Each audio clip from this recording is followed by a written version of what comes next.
proteins. Something else. Or was it just that? It was just that. It was just telomeres and histone proteins. And chromosome structure, because it kind of goes together. Anybody have any questions? If it's raining really hard, would you like me to keep going at 2:50 or stop? Stop. Because you can't leave if it's raining really hard. Sometimes we'll just keep lecturing. There's nothing in here after us, so I do it. Anyways, we left off here with this idea of a karyotype. There is two Y's in this word. Why do I bring this up? Because people forget the first Y. They call it a karyotype. I don't know why. Maybe because people don't pronounce it correctly. A karyotype. Like in karyote, as in U and pro. So what is in the nucleus is basically what the idea of a karyotype is. It's a way that we can image DNA, and with karyotypes, there are two things we can look at very easily. Chromosome number, we can see if there's any abnormalities, and as we'll talk about more going forward, the two most common abnormalities that can happen with chromosome number are things we call monosomy and trisomy. We have, instead of having two copies, you have one or three, which changes the idea of gene density. Sorry, not gene density, but gene dosage idea. The other thing that we can typically spot pretty easily is if there are large-scale chromosomal rearrangements. Is one chromosome significantly longer or shorter than its partner, typically means something bad has happened, but it also means if something's shorter, then something's longer. Now these days, or at least the original way to do it is called GC banding.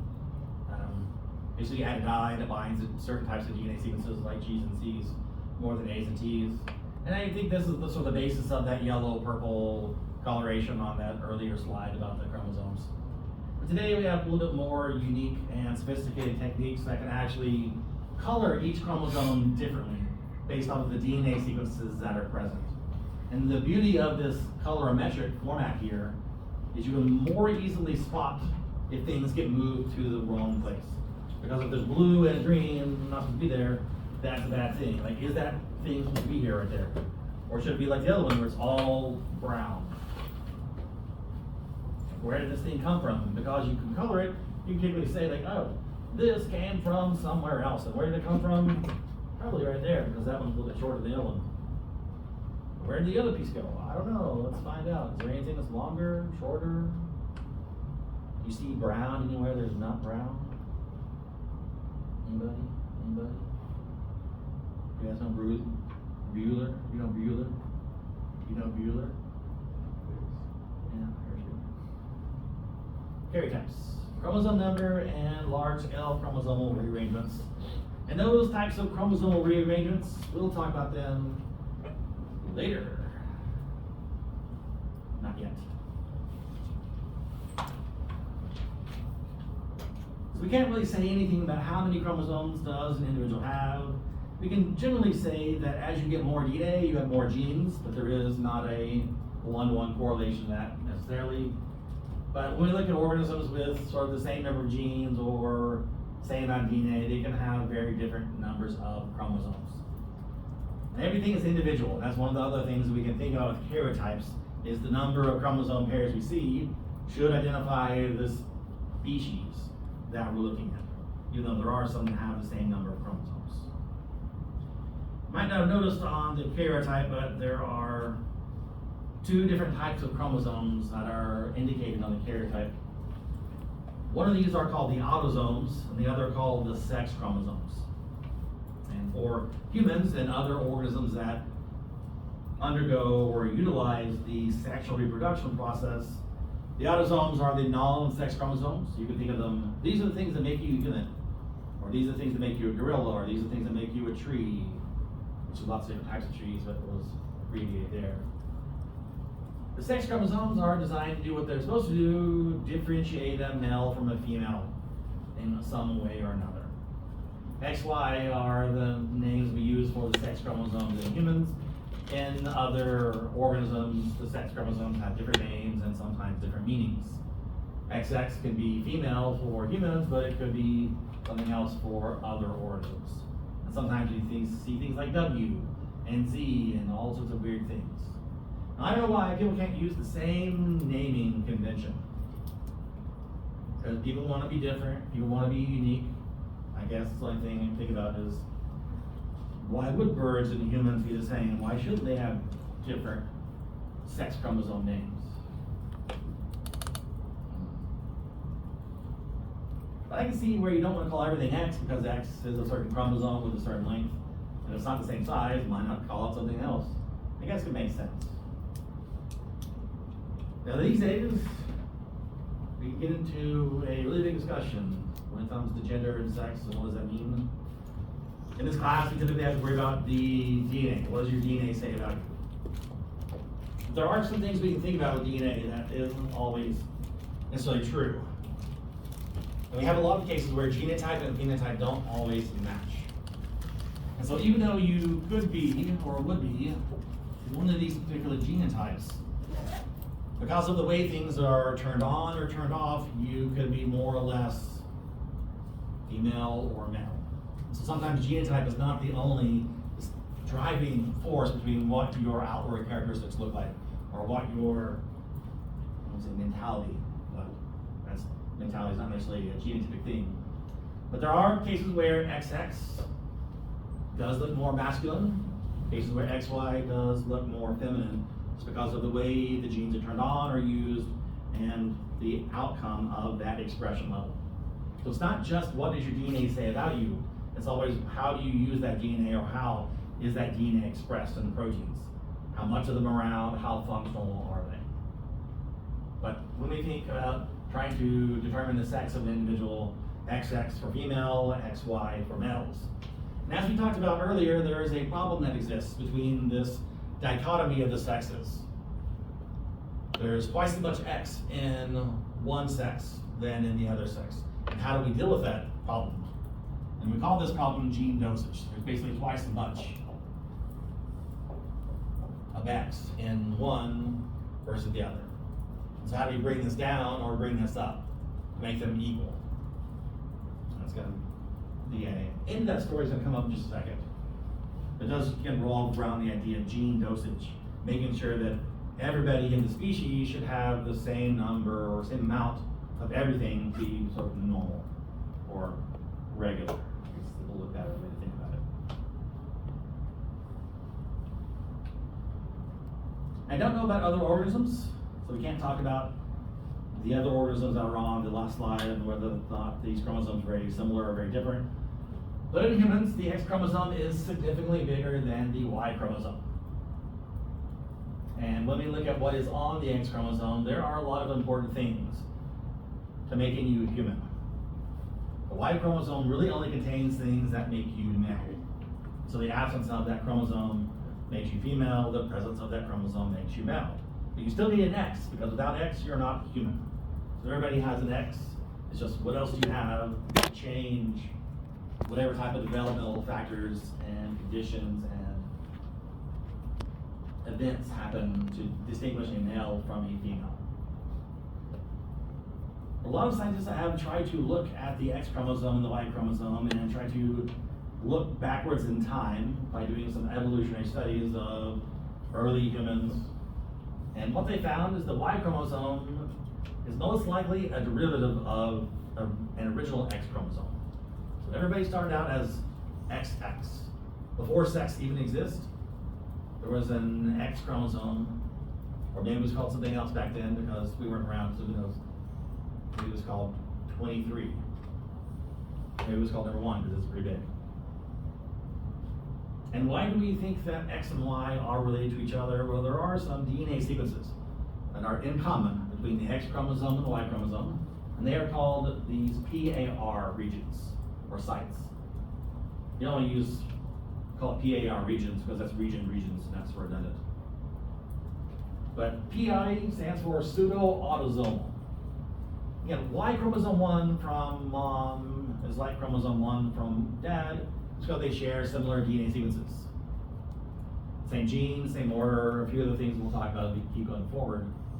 But evolutionarily speaking, if one chromosome shares the same DNA with another chromosome, maybe that indicates a previous relationship or similarity to them.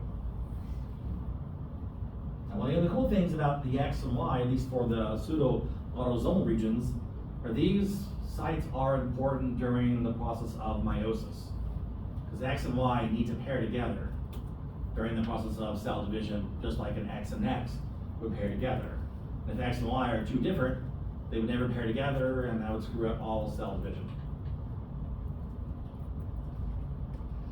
Just to give you an idea of what evolutionary science is about, it's kind of just looking at things that were present in early history versus where we are now. Here we have the Y chromosome over here, the modern X chromosome right here. And you don't really need to pay attention to a lot of these things, but you can see, I think it's this gene here, this gene. So one of these genes is present in both places, but anyways, we sort of go, this is old, really old. Let me get sort of closer to what we are now as far as the Y chromosome goes. So initially, X and Y looked very similar, but over time, the Y chromosome kept losing things. It kept losing things, and kept losing things. And this is kind of a weird thing to think about, but it is interesting in the case of sexual differentiation. How do you make sexes different? This is sort of the evolutionary thing that we have is one chromosome that had to change to do this. Now, if the Y chromosome is derived from the X chromosome, and the Y chromosome has all the genes that make you male, why aren't these same genes present in the X chromosome? Anybody have any thoughts on what maybe could have happened? The genes mutated in some way? They could have mutated. Which way they would still be there though. And we don't really detect them. So how can you lose something? We'll talk about later, but that's would be the thought that should be coming through your mind. If it's not there anymore, where did it go? It had to go somewhere. And if it's not anywhere else in the chromosome or the genome, it's most likely was cut out and thrown away because we don't need it anymore. And so that's the other thing about sexual differentiation with these X and Y's is if one chromosome is supposed to be the thing that makes you male, then the other chromosome shouldn't have anything to do with being male or female. Which is why I typically think about X is the human chromosome and Y is just the sex differentiating chromosome. For Y, there are a couple of important genes. One of these is called the SRY gene. This also introduces one of my really big pet peeves and pissing me off things with eukaryotic organisms. The gene name is SRY. The protein that is made from this gene is called TDF. Now in bacteria, the gene name would be MTAC. The protein name would be MTAC. They go together very nicely, but they're formatted differently, so you know that one's a gene and one's a protein. Here, there really is no difference between how you know what the gene is and how you know what the protein is. Can you tell the difference? Can you tell the difference? Can you tell the difference? Well, there's two things that can typically tell you that a protein is a protein or a gene is a gene. First, typically genes are written in italics. So that's one way we typically differentiate DNA from other things, is DNA is written in italics. Now for eukaryotic organisms, the other thing that is done is they put a P either in front, which is where it goes, so it's the P for protein TDF. It's not always true, but here we are. Eventually you'll be asked, what gene on the X chromosome is the major sex determining gene? And don't put TDF because that's a protein, that's obviously wrong. Genes are DNA and proteins are amino acids. But a protein encodes for or a gene encodes for a protein, and TDF stands for testes determining factor. It's kind of nice that the name tells you what it does. It's not always true, but here we have a good case of, you can probably guess what this thing does. Anyone want to guess? I don't know if you know this about human development, but everybody's born female. At some point in your developmental cycle, if you have a Y chromosome, changes occur to change you into male. So default state is female.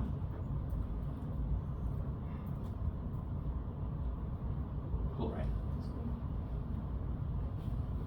What are other changes? Not just turning an ovary into a testes. There are other morphological differences, where the reproductive organ is located, what else we have for changes as far as those things go. Now, in addition to this one gene being pretty important in determining the male versus female dichotomy that we see, the Y chromosome also has a lot of repeat sequences in it. And these particularly are called STRs, short tangent repeats.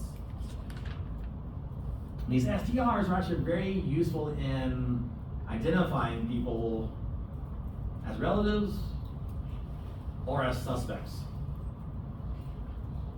Because STR pattern for one person is different than the STR pattern for another individual. It's almost like fingerprints. They're fairly unique.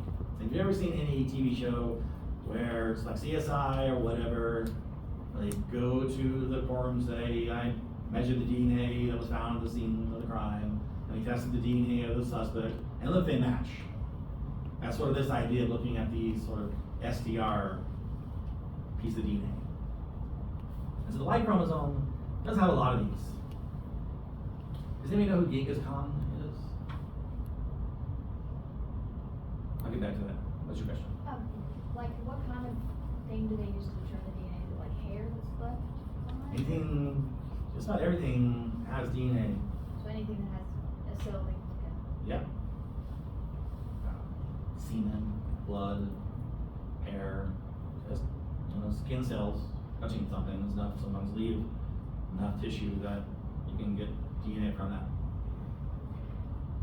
The Genghis Khan. Where was Genghis Khan? Mongolia. And how much of Asia did Genghis Khan conquer? A lot. Yes. There was a study that was done in Asia to try to figure out how many people are related to Genghis Khan. They did it by looking at the Y chromosome. To sort of see the inheritance of the maleness of people. We use the mitochondrial DNA to follow the lineage through the female inheritance. We can use Y chromosome to see sort of fatherly speaking, or paternal. We can sort of look back to time. They basically found that more than 50% of all people today have some Genghis Khan DNA in them. So he was getting busy a lot, spreading his seed, making lots of kids. Probably not here in the United States, but you never know. Asia and America are actually pretty close to each other. Yeah. Go over that bridge, go through Alaska, go through Canada. Say hi to the Native Americans. Shoot them with arrows. That's what Mongolians did. Shot with arrows. Pretty good with arrows too. But I digress. I do that a lot, and I apologize. I'll try to be better about it. But the original point that I tried to start making is that there is a gene dosage difference between a male and a female. One has two X chromosomes, meaning it could produce or should produce twice as much protein than a male could produce. And so to deal with this difference, we have another scientist, Mary Leone, and she proposed a unique idea that in females, one X chromosome was somehow inactivated. And that would obviously right there solve the gene dosage problem. Everybody now has only one X. She called it the single active X principle. Now we call it something else, X chromosome inactivation. But it's all just to make sure that males and females have the same expression level of the things that are on the X chromosome. And one of the things that she found also, and what we know from studying this principle, is sometimes it's the maternal X and sometimes it's the paternal X. So in you right now, not all of your cells are exactly the same, genetically speaking. Some have the X chromosome from your dad active, some have the X chromosome from your mom active. And they call this a mosaic model. So some of your cells are going to be a little bit different than other cells based off of the flip of a coin, which one gets inactivated, mom or dad. When the X chromosome is inactivated, it is compacted and crumpled up and wadded up this ball. That ball is called a bar body. And they can actually visualize these microscopically, which we'll see in a second. This is one of the things sort of done to sort of show Mary Leone's hypothesis was correct. there are these little things floating around out there in the nucleus that you don't really know what they are. There are some really cool things about this. There's a competition that goes on between the male X and the female X, and whoever wins doesn't kill the other, but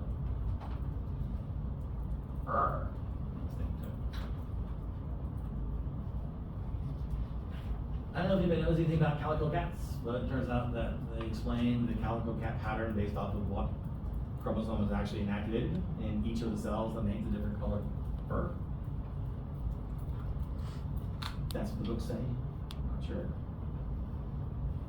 If the books are right. Think about that. I mean, anybody know anybody with weird kind of patterns? That's kind of a weird question, I know. But probably not the same thing, but maybe you've seen somebody with like a little skunk hair. I don't know what causes that. Might be X chromosome activation, might be something else. But it's just a case of like, not all your cells are exactly the same. All your liver cells might be slightly different, even though they're all liver cells. All your skin cells, still skin, but might be slightly different. You never know. Sometimes your X chromosome has the recessive allele, and that's what you express. Sometimes your X chromosome has the dominant allele, and that's what you express. Yes? Phenotypically, how could you distinguish this from codominance?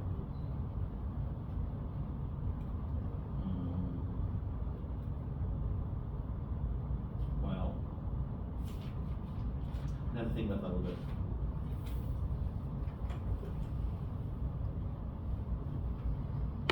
The easiest way, well, I shouldn't say that. I mean, the problem is in females, both X chromosomes are not active. So it's not complete dominance, it's not incomplete dominance, it's not codominance, it's not anything. Because you only have one copy of the gene, so there's no competition or not competition. And so in this case here, it's do you have the one or do you have the other? It's not a competition.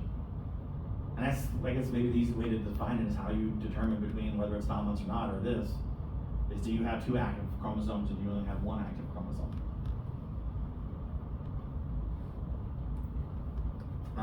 No one's ever asked me that question, so I don't really know how to answer that question. I'm trying to look it up, if I remember. It's an interesting thing. But maybe it doesn't matter because with males, there's only one X chromosome anyways. So the idea of dominance or recessiveness doesn't really matter. What probably really matters is this functional or non-functional, or how functional is it?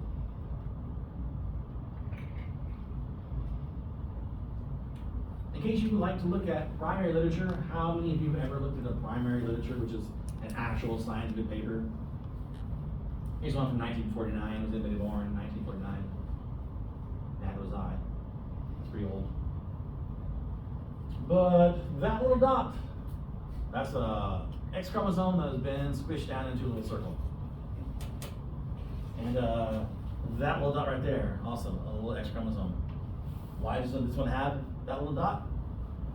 It's not female. That's the control there.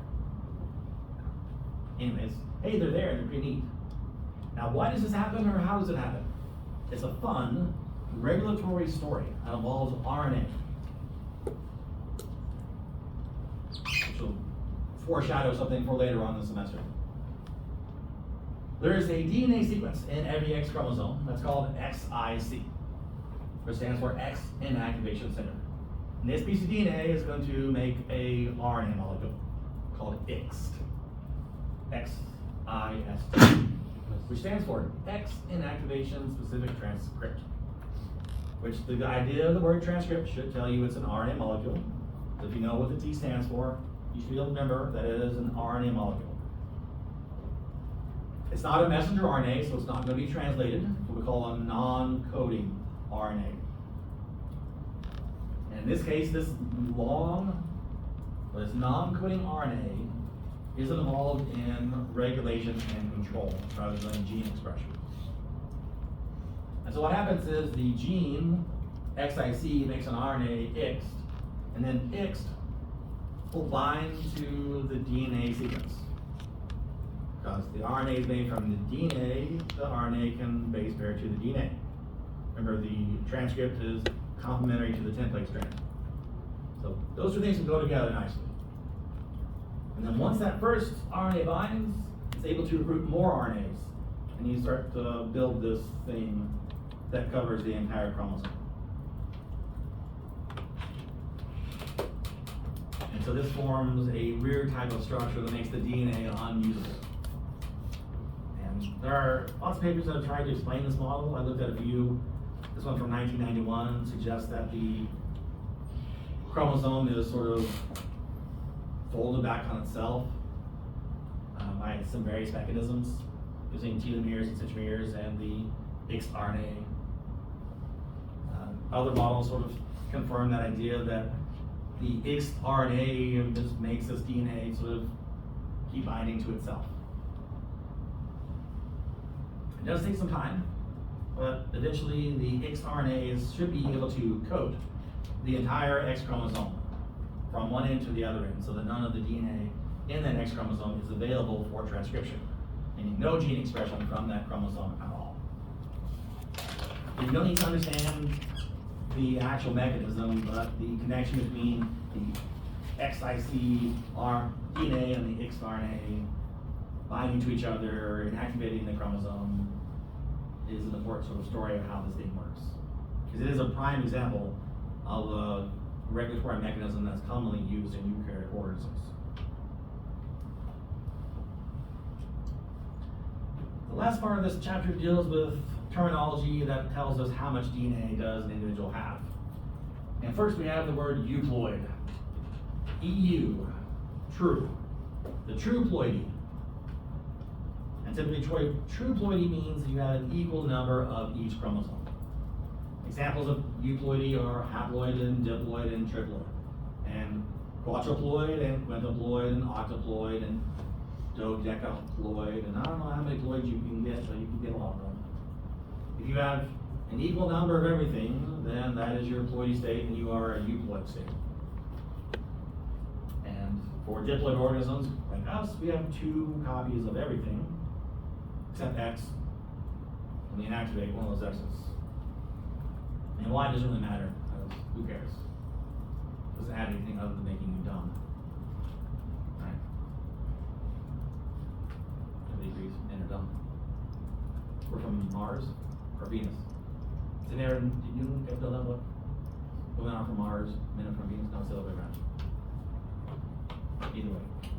Euploid, the chromosome number is correct. And again, diploid and haploid are examples of having the right set of chromosomes. Diploids means you have 2 copies of everything, and because you have 2 copies of everything, they have what we call homologous chromosomes. And what makes a homologous chromosome is a couple of things. One is homology means similar but not identical to each other.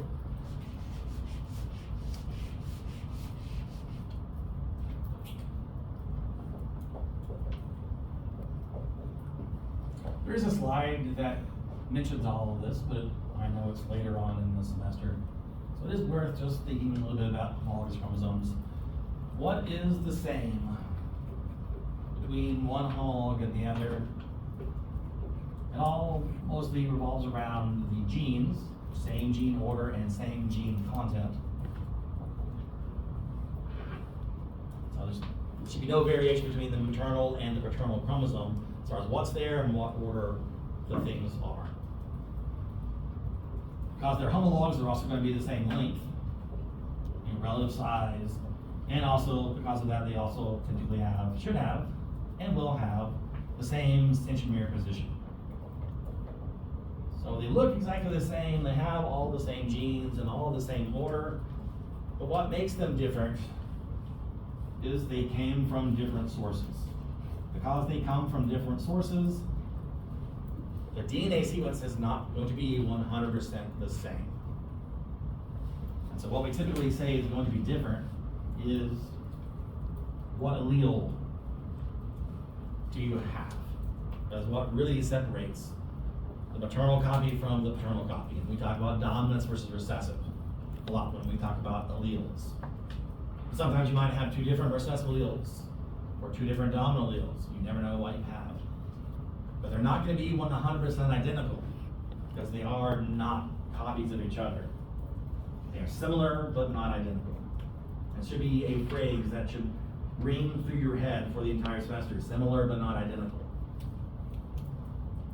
Because when we get to cell division, it'll be identical for another term that we'll deal with.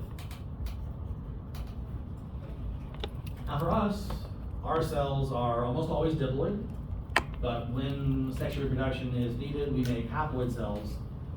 And that one haploid cell from you fuses to another haploid cell from somebody else, and that reforms the diploid number. And so by going through a diploid haploid state, we get back to the diploid state in our offspring. Without doing this, we would get an increase in the number of chromosomes every time we replicate or reproduce. And that creates some little problems. If you with 46 breed with someone else with 46, that makes 92. If that 92 person breeds with the 46 person, how many is that? We can do math really quickly. 92 plus 46. And that 184 breeds with another one on 46, and then another one on 92, and has different children. How many chromosomes do they have? Bullshit number. And so chromosome number is constant in individuals and in generations that perform sexual reproduction by going through a diploid and haploid state, going back to diploid.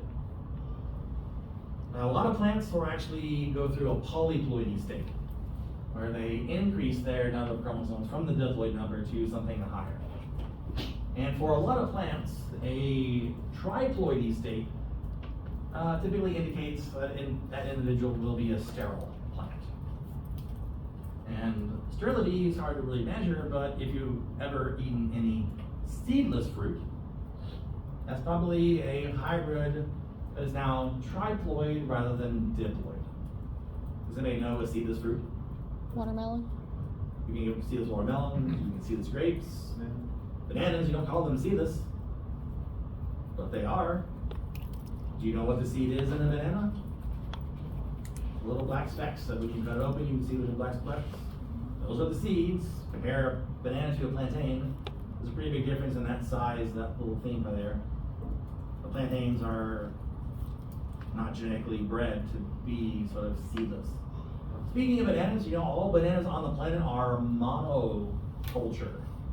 Every banana grown everywhere is exactly the same. So why is similarity a problem or identicalness a problem? One disease can wipe them all out, and right now there's a fungus that's killing all banana plants on the planet. And people are worried, are trying to switch to a new banana plant. But will this banana taste like old bananas? Will people buy new bananas because they don't taste like old bananas? Imagine that in a world where banana doesn't taste like what you remember a banana tastes like. Different shape, different color, who knows? Would you still be a banana? Well, strawberries are weird. Strawberries are one of the weirdest things that I've encountered in trying to look at polyploid states. And this is just a little bit of what I've found on strawberries. There's a shitload of variety when it comes to different strawberries. I don't know, it's like, I mean, strawberries are weird by themselves, they're not actually fruits. Talked to Dr. Kruger about that, and she loves talking about strawberries. Those aren't fruits. Or Dr. Kruger. No, it's Dr. Kruger. I told you to ask Dr. Kruger. Something out of fruit has to be organized the right way or something, I don't know what it is. It has to do with the amount of flowers makes up the one fruit. If you look at a strawberry, it's got a bunch of little bitty things all connected together, whereas like an apple is something on one thing, not a bunch of little things. I'm not sure that's the best definition. Anyway, strawberries are weird.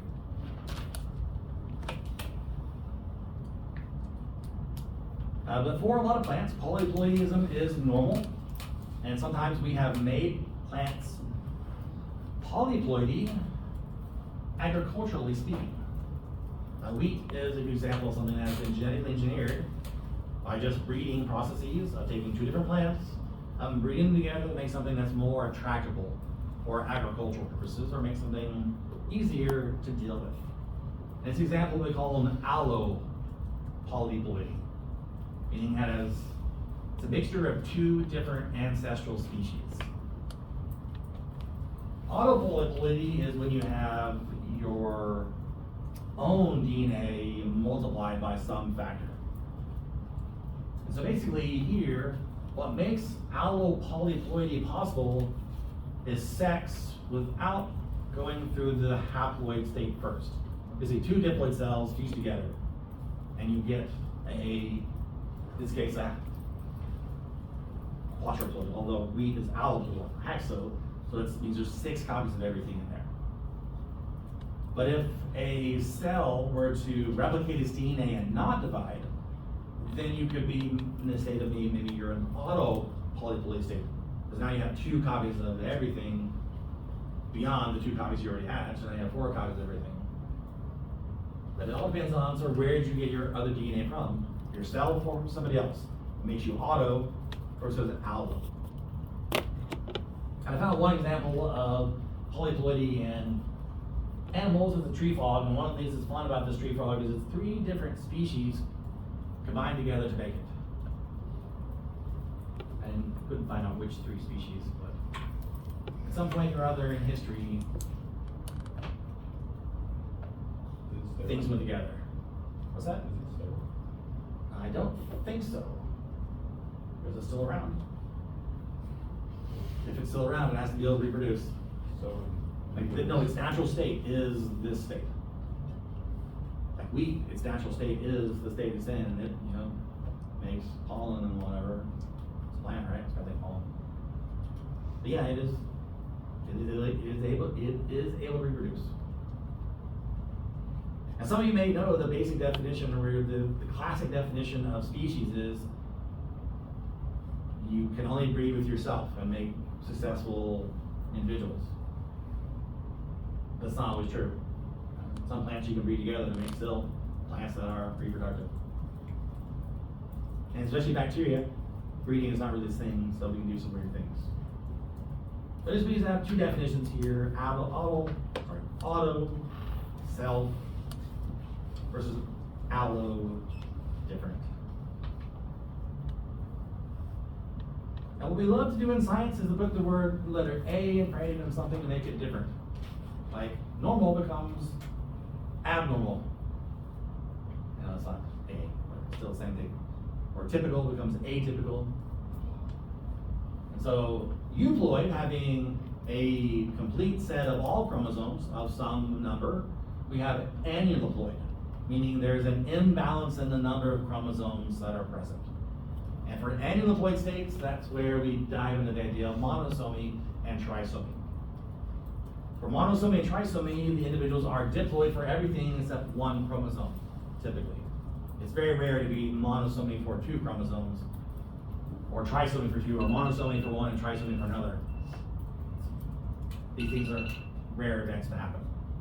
But you're diploid for everything else except 1. And when you have 1 copy of a chromosome when you should have 2, that's a gene dosage problem that was up there on the board, no longer there. And if you have 3 copies of something, you have a gene dosage problem. And I wish I could ask you the question, but the answer's already there. Which is worse, having less of something or more than something? Less. It turns out less is the thing that's more harmful, but what is also shitty about it is it's also the more common event to occur. For whatever reason, monosomies are more common but more harmful.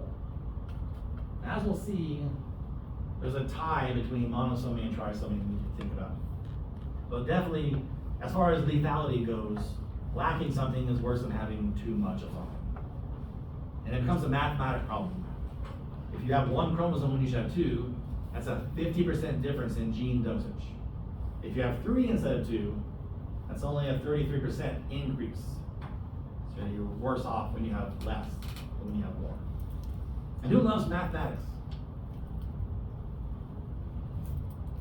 Well, we have a calculation that we'll do, but apparently we're not going to get to today. That's okay. Most oftentimes, a aneuploid state makes a cell that is not viable. which means most likely they don't live long enough to be born.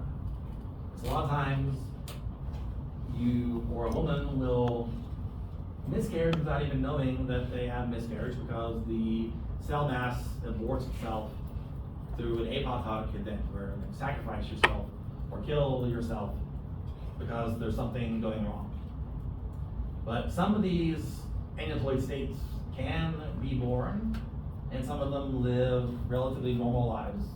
The most common that we see that is more or less normal is trisomy 21, which causes Down syndrome. There are some significant differences between a diploid 21 and a trisomy 21.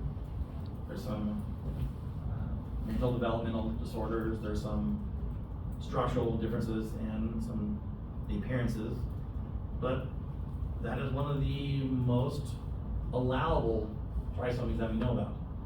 Most of them, you're not even born because the cells are destroyed or the growing mass is lost very quickly. Now these are the types of things that we can identify by doing karyotypes to see, is your growing child going to have a significant genetic defect or not? At that point, it's up to you and your doctor to decide what to do next. But all the karyotype that it'll allow you to do is see, my genotype, is it okay? Are the chromosomes intact? Are they the right number? And most times when we get a monosomy and a trisomy event, it's because of an event that occurs during meiosis called non-disjunction. And non-disjunction is this improper separation DNA, which we'll talk about when we get into meiosis in just a little bit going forward. Sometimes this is caused by an event called translocation. And we'll talk more about this as we go forward as well. But translocation events take DNA from one chromosome and move them to a different chromosome. And if you move enough DNA from one chromosome to another, it's like having an extra copy of that other chromosome present. When it comes to non-disjunction, there is a sexual difference that we can talk about. And non-disjunction is more commonly going to occur in egg production, or what we call oogenesis, and non-disjunction is less likely to occur during spermatogenesis. And there's a weird type of physiological reason we can explain this as we go forward. Don't worry, men will suffer from something later on. So everybody has problems, and this is by age. As you get older, things tend to work less well, break down. And for women, non-disjunction is the thing that typically breaks. It's going to break, then he's going to break. Whereas for men, it's something else that's going to break. Trisomy and monosomy of the autosomes is very bad. When it comes to the sex chromosomes, there is a little bit more of a, what's the word? Can't think. Leniency is not the right word. There's a little bit of wiggle room, I guess is the best way to think about it. It's because of X chromosome inactivation. So if you have 3 X's, who cares? You just inactivate the other ones, you'll be okay. And generally speaking, trisomy X is not that bad as far as developmentally speaking, and it's still reproductively capable. You just have, X to X's. You can deal with that pretty easily. This one is typically considered female, but is a sterile individual because you only have 1 X. You can't really go through the process of doing everything correctly. Then we have double Y, which is bad. Then we have Klinefelter syndrome, which is double X in a male. So these are some weird cases where, genotypically speaking, what are you? Are you male or female? If you have XYY, I guess you would call that male because there's extra Y's. Should be more male, you should be the most masculine man ever. Because you have 2 Y's. If you look at Klinefelter, XXY, are you XX or are you XY? Maybe you could make maybe you're somewhere in the middle, who knows? And so genotype can get us somewhere, but because of gene expression issues and even these aneuploid states, genotypes and phenotypes don't always match up. And so we can think about, and I don't want to tell you my philosophy on life, so you can ask me later if you want to, but not in class. Oh, back to karyotypes again, just remind me. And on this karyotypes, can you spot any problems? Can they see any problems on these karyotypes?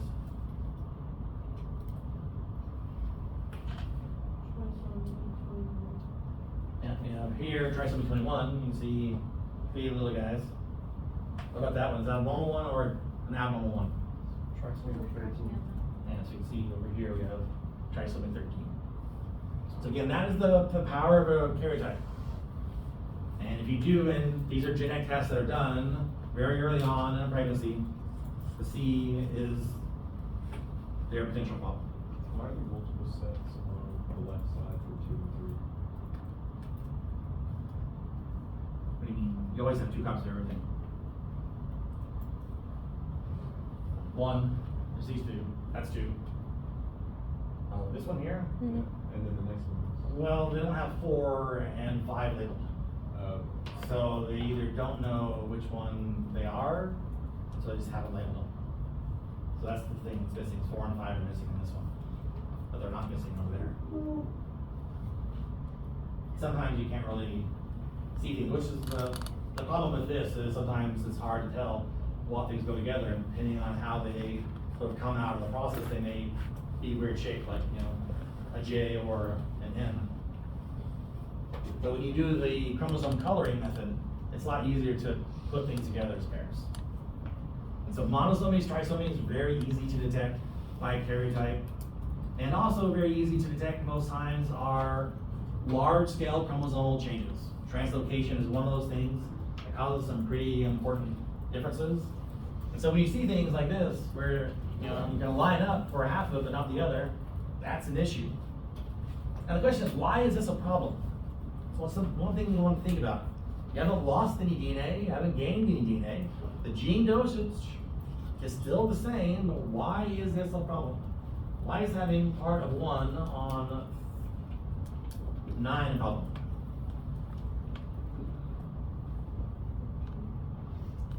I'll draw you a picture, maybe you can appreciate the silliness of my artistry. I'll draw somebody that's normal. And you tell them normal because they're smiling. Now, it's supposed to have arms the same length, so let's make that better. The legs the same length. And we'll have somebody that's not normal. You can see they're not normal because they're sad. And why is he not normal or her normal? Because it's got 2 arms connected together rather than individual. Now, can you imagine? You still have the right number of arms, but one arm is physically connected to the other. So you have an elbow on your fingers, or shoulder on your fingers, and I have one really big arm, and that's it. And so it's kind of sometimes hard to think about with translocation. Why is it bad? I mean, yeah, it makes sense. You're in the wrong place, but your asshole in your mouth. Imagine how that would change your life.